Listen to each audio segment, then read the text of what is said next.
So we are going to be talking about the employment intake form that is completed when the job developers first meet a client, um, coming from one of the programs that we work with. So the top box has all of the programs that we work with, and we always want to check off the one that the client is enrolled in. So it'll either be MG, ERP, OBC, PBR, and then there's a new one called NRPP. And then you'll put the job developer name, the case manager name, which can be found in Apricot. Most of this first information can be found in Apricot. You'll put the date that you're meeting the client. We always wait until we're actually sitting with the client until we put the date in case it changes. We include the full client's name, which is also found on Apricot, their date of birth, their home address, their phone numbers and any additional phone numbers, their email address if they have one, their country of origin, their date of arrival, which is an Apricot, and their enrollment date. The three that we don't fill out are A number, follow-up appointment, date and time, and social security number. We don't put the A number and the social security number because these papers end up all over the office. We don't like sharing that information with just anyone who's in the office, so we keep those blank. So at the intake itself, that's where we're asking a lot of what we call the resume information.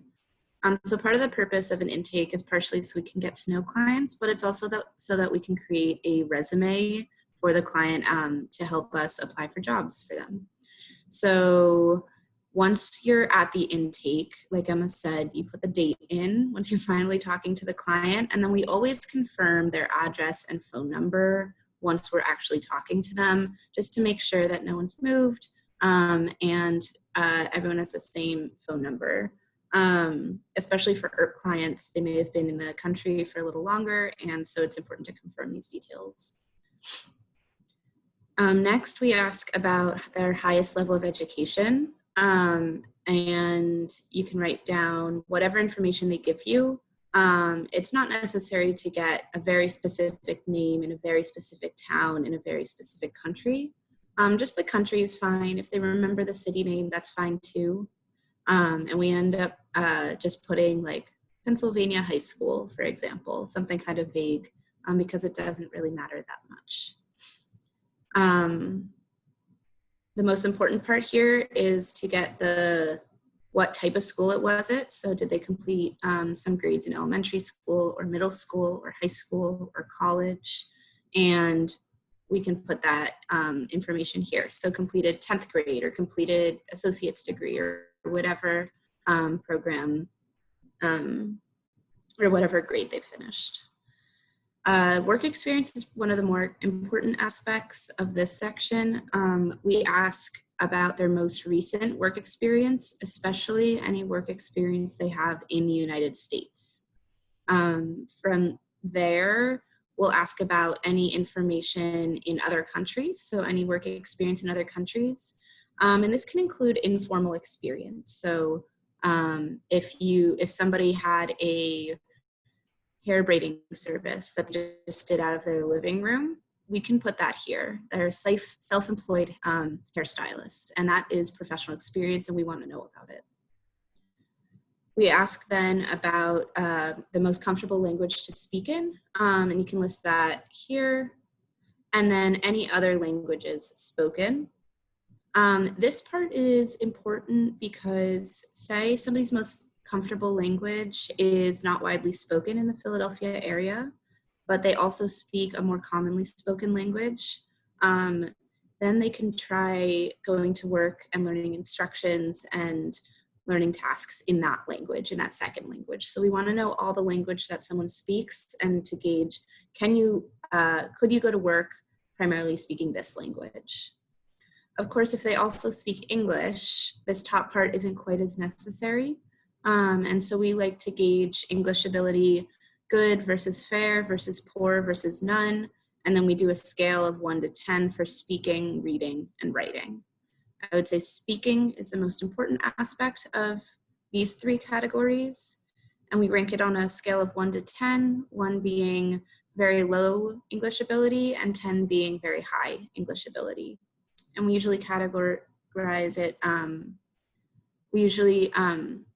so 5 is the level where they don't need an interpreter usually. It might not be perfectly grammatically correct, but you can understand them and they can understand you. We also ask about health issues during the employment intake. We like to phrase it as, do you have any health concerns that we should know about? And then we give some examples.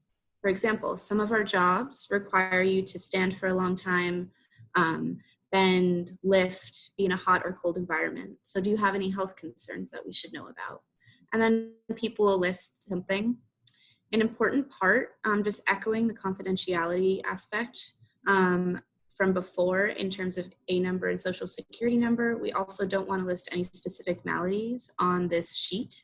So if somebody has a minor concern, like I broke my arm 2 years ago and sometimes I have a little bit of pain, but usually it's pretty fine, we would write self-reported minor concern. If somebody has an active, significant heart issue and they have a letter from the doctor saying they can't lift and they can't be in the heat and all of these things, and it's a significant part of their life, we can write self-reported major issue.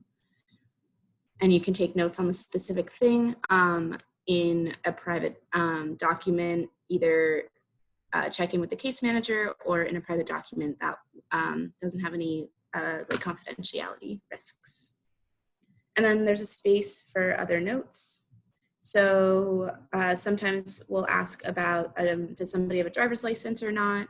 But this is just a space if they mention anything that isn't covered by the information above. Maybe they want to elaborate on a specific work experience. This is the space for that.